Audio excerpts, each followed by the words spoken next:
یاد کیا، نہ زندگی میں سکون، نہ عبادت میں سکون، نہ اللہ کی یاد میں سکون ملتا ہے۔ ایک مدت سے محافل میں جا رہے ہیں، میرے آقا صلی اللہ علیہ وآلہ وسلم نے ارشاد فرمایا، مسند امام احمد بن حنبل کی روایت ہے، رسالت مآب صلی اللہ علیہ وآلہ وسلم کا بڑا ہی پیارا ارشاد ہے۔ میرے آقا ارشاد فرماتے ہیں، وہ لوگ جو کہتے ہیں نا عبادت میں ہمیں سکون نہیں ملتا، ہمیں تقوی میں سکون نہیں ملتا،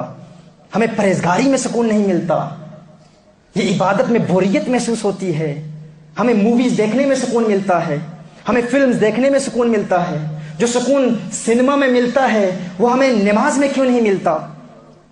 جو سکون گناہ میں ملتا ہے وہ ہمیں نماز میں کیوں نہیں ملتا۔ اچھا پھر وہی شخص کہتا ہے میں بڑا پرہیزگار بھی ہوں، بڑا نیکوکار بھی ہوں، وہ یہ بھول جاتا ہے کہ سکون اللہ نے ان عبادات میں رکھا ہے۔ جس طرح ایک بیمار شخص اس کو لذیذ اور اس کا پسندیدہ کھانا آپ دیں تو چونکہ وہ بیمار ہے، اس کا معدہ خراب ہے، اسے اس کھانے سے سکون نہیں ملے گا، خوشی نہیں ملے گی، لذت نہیں حاصل ہوگی۔ اب وہ کہے اس کھانے میں لذت نہیں ہے، نہ، کھانا وہی ہے، کھانے میں لذت ہے لیکن تو بیمار ہے۔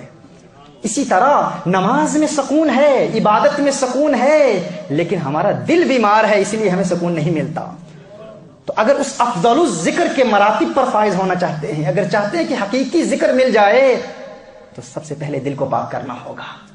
دل کو پاک کیسے کیا جائے گا، اس کا پریکٹیکل میتھڈ ابھی آپ کو انشاءاللہ تعالی میں بتاتا ہوں، تاکہ اس سے قبل یہ بات تو واضح ہو جائے کہ ان عبادتوں میں سکون ہے، لیکن ذکر کی محفل میں آنے والوں، اللہ کو یاد کرنے والوں، اور پوری دنیا میں جو لوگ مجھے اس وقت سن رہے ہیں، ان سے بھی یہی عرض کروں گا، جب بھی ذکر کی محفل میں جاؤ، سب سے پہلے یہ ارادہ کر لو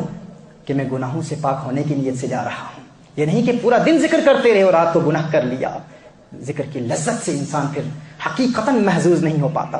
اور اگر آپ چاہتے ہیں کہ عبادتوں میں لذت ملے، عبادت میں سکون ملے، میرے آقا صلی اللہ علیہ وآلہ وسلم ارشاد فرماتے ہیں،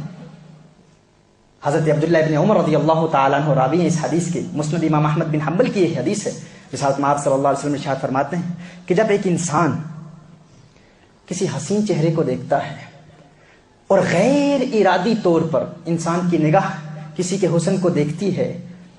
کسی عورت کی خوبصورتی کو دیکھتا ہے انسان، لیکن اللہ کو یاد کر کے انسان اپنی نظریں جھکا لیتا ہے اور دوسری مرتبہ اپنی آنکھیں نہیں اٹھاتا، حضور اکرم صلی اللہ علیہ وسلم ارشاد فرماتے ہیں، حضور کی حدیث کا مفہوم ہے کہ اللہ کے خوف کی وجہ سے، یعنی اللہ یاد آ جاتا ہے، اسے اللہ یاد آ جاتا ہے، اور اللہ کی یاد کی وجہ سے دوسری مرتبہ اس حسن کو نہیں دیکھتا۔ حضور ارشاد فرماتے ہیں اللہ عز و جل ایسے شخص کی عبادت میں لذت پیدا کر دیتا ہے، مٹھاس پیدا کر دیتا ہے۔ یعنی اگر آپ چاہتے ہیں نا کہ عبادت میں لذت پیدا ہو، نماز میں سکون ملے، یہ کام کر لو، یہ کام کر لو، دنیا کے حسن کو دیکھنا چھوڑ دو،